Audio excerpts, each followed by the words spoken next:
یہ سورت اجمال ہے قرآن کا، پورے قرآن کا اجمال ہے یہ سورت۔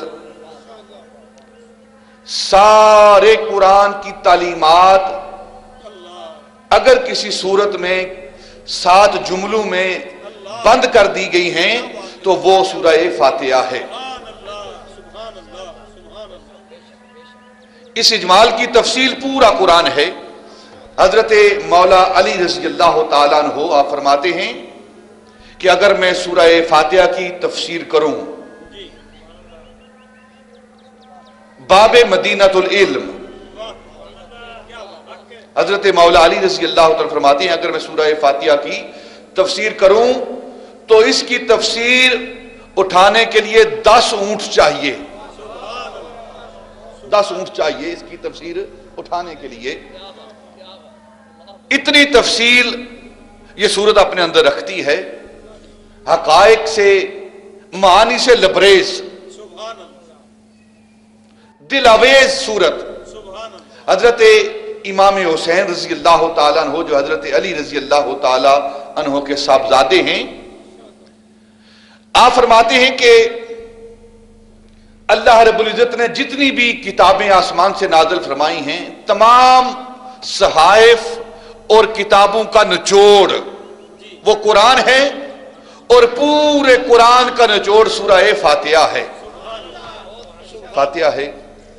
اور حضرت امام فخر الدین رازی رحمت اللہ تعالی علیہ اس امت کے عظیم امام ہوئے ہیں، عظیم مفسر اور محدث ہوئے ہیں۔ آپ فرماتے ہیں اگر صرف بسم اللہ کی تفسیر کروں، اللہ رب العزت نے اس امت کے اندر کیسے کیسے آئمہ پیدا فرمائے ہیں، آپ فرماتے ہیں اگر صرف بسم اللہ کی تفسیر کروں تو 10,000 مسائل صرف بسم اللہ سے استنباط کروں۔ یہ وہ صورت ہے، یہ اجمال ہے۔ اس صورت کے ناموں میں سے چند نام، ایک نام ام القرآن، اس صورت کا نام ام القرآن ہے، ام الکتاب ہے، فاتحۃ الکتاب ہے، 7 مثانی ہے۔ اس صورت کا نام 7 مثانی ہے، بار بار پڑھی جانے والی 7 آیات۔ 7 مثانی کا معنی کیا ہے؟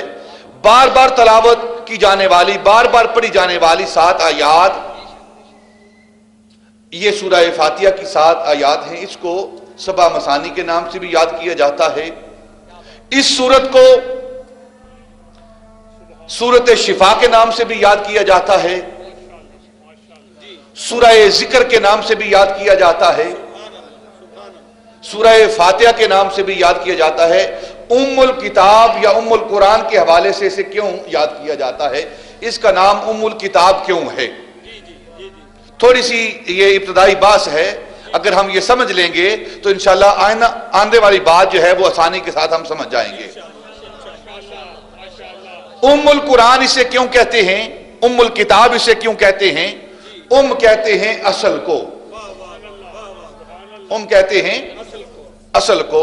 ماں کو بھی امن کہتے ہیں، ماں کو ام کہتے ہیں کیونکہ ماں بھی اولاد کی اصل ہے۔ تو یہ کتاب کی ام ہے، یعنی کہ کتاب کی، قرآن کی اصل ہے یہ سورہ فاتحہ۔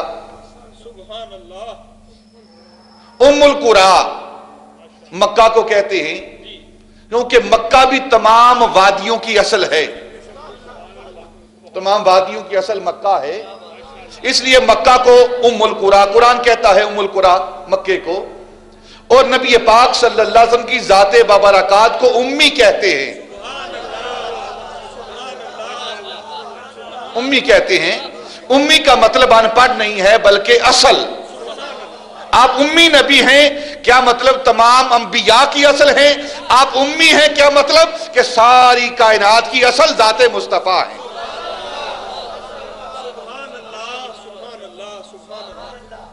تو ام الکتاب کا مطلب یہ ہے کہ سورہ فاتحہ ام الکتاب ہے۔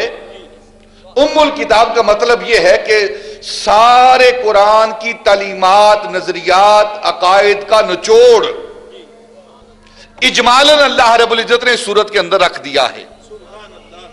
سارے قرآن کے نظریات جو قرآن نے عقائد دیے ہیں، نظریات دیے ہیں، جو قرآن کی تعلیمات ہیں، اجمالی طور پر اس سورت کے اندر درج کر دیے گئے ہیں۔